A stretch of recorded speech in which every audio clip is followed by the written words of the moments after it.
how to add American Express card to Apple Pay. Let's get started. Launch your Settings app. Different options will appear. Scroll down. Navigate to the option Wallet and Apple Pay. Now from here you will be able to add American Express card to your Apple Pay. Click on the option of Add Card. Now here you're gonna find different available card option. Select the one that best suits you.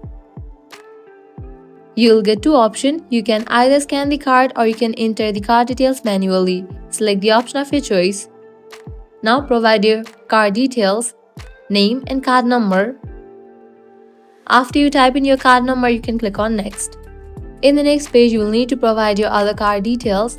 With that, the card will be updated to your Apple Pay. So this way you can easily add American Express card to your Apple Pay. If this guide was helpful, do not forget to like, share and subscribe. Thanks for watching.